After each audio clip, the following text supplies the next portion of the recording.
Hey guys, welcome back to my channel. I'm Laura Bakewell and here we bake things pretty well. Today we're going to be making some focaccia together, so let's get close and comfy and let's bake together. Alright, so today we are making the first step of focaccia bread. Focaccia bread is one of those breads that needs to sit and ferment for quite a while, like up to 2 days, 18 to 48 hours. But you don't really need a stand mixer, you can mix this by hand. So, what we're going to do is we're going to go ahead and take our salt and our instant yeast. So that is not active yeast, just instant. And our flour. We're going to put that all into this bowl.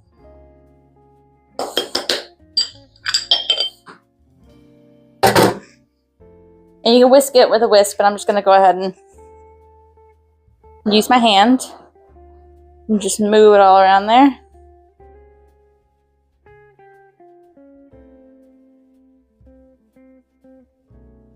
Just like that. And now I'm going to go ahead and add my lukewarm water. And we're just going to mix it.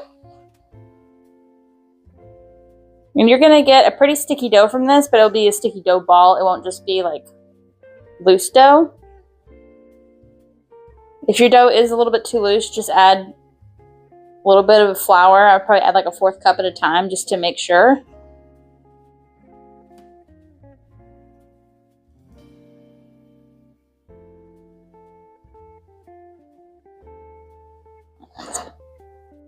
Both hands in here.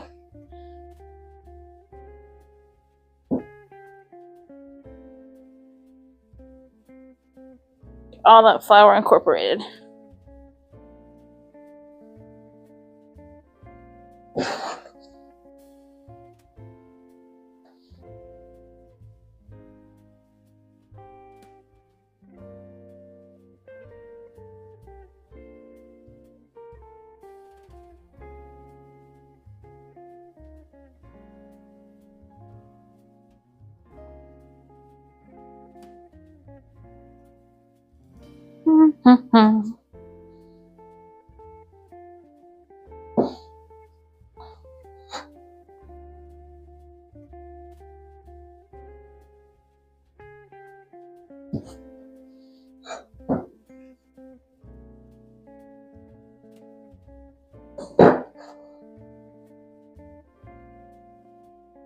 Alright, there we go. So I have a sticky dough ball. And I'm just going to get a bench scraper and scrape all this off of my hand. So let me do that real quick. So let's scrape all this right off of our hands. If you do not have a bench scraper, I highly recommend it. It's so useful. Even for small things like this, like getting dough off of your hands. Alright, so now we're going to go ahead and just put some olive oil in here. I would say it's about 2 tablespoons of olive oil that I put in here. It's going to help grease the bowl, and it's also going to keep our dough nice and hydrated while it's fermenting. Just like that. And we cover this. And this is going to go into your fridge for about 18 to 48 hours, depending on when you can get to it. Alright, so today is the next day. My dough has been sitting in the fridge overnight. It's been over 12 hours. It has like doubled in size. So now I'm just gonna bring on all these edges and try to deflate that dough.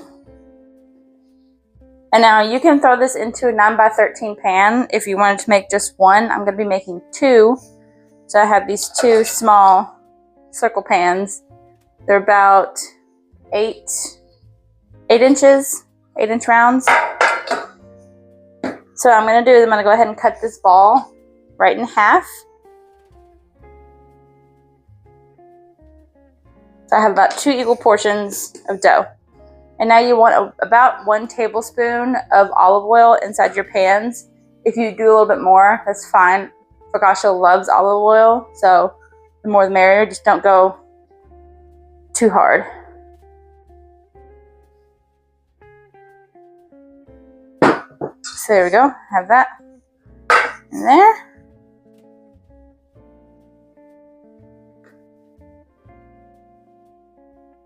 just gonna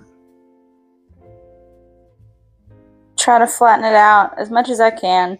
This will be proofing for about 3 to 4 hours at room temperature. So you don't have to get it all the way to the edges. It will grow.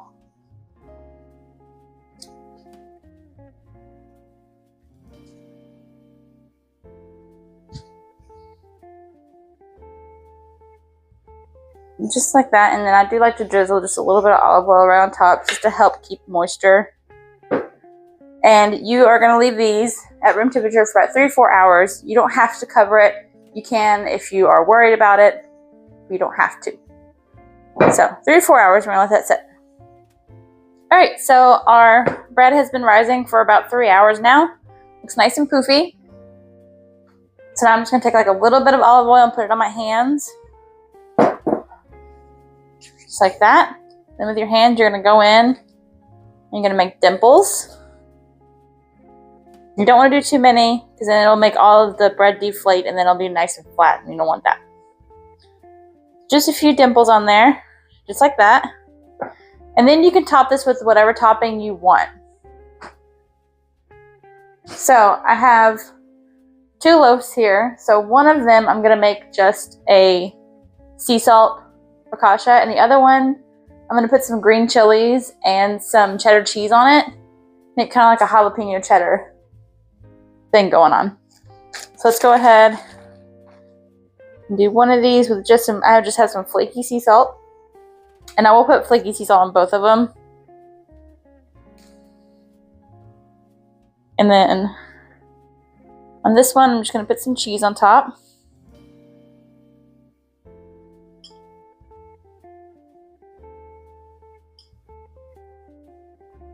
And if you are worried about like the cheese possibly burning on there, and you can do this halfway through the bake.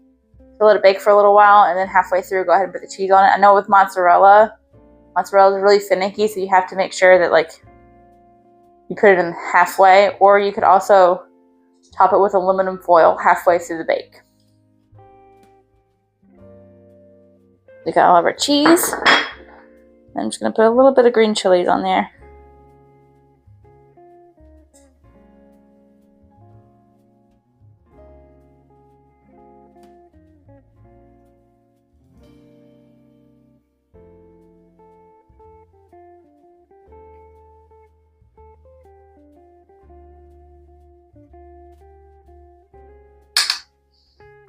There you go, and just like that, and these are going to go into the oven at 425 for about 25 to 30 minutes. You want nice golden brown on top. Internal temperature will be about 200 degrees if you're going to check it with a thermometer. So, both of these into the oven, 425. Alright, so my loaves just came out of the oven. Because I did do 2 smaller ones rather than 1 large one, which is normally in a 9x13 pan, they did take a little bit less longer to cook, so mine only took 20 minutes rather than 25 to 30 minutes. But if you are going to be making one in a 9x13 pan, it will most likely take 25 to 30 minutes. If you're making 2 of them, 2 small ones, then about 20 minutes. I'm going to go ahead and take this out. In here. Hear that? Beautifully golden on the bottom, and that's from that olive oil, getting all that crust nice and beautiful.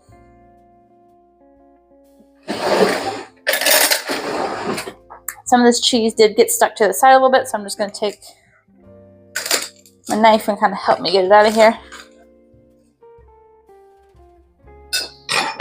But wow, look at that. Now that looks pretty. And I normally take these right out of the pans because there is some olive oil still sitting in there. And from the heat, you don't want the bottom to get soggy. So I generally put them onto a cooling rack to cool for the rest of the time that they're out. There you go. There are your focaccia loaves. Beautiful. Alright, there you have it, guys. 2 different flavors of focaccia. Same process, just different toppings. Thank you for joining me in the kitchen. Don't forget to like, comment, subscribe, and I will see you next time.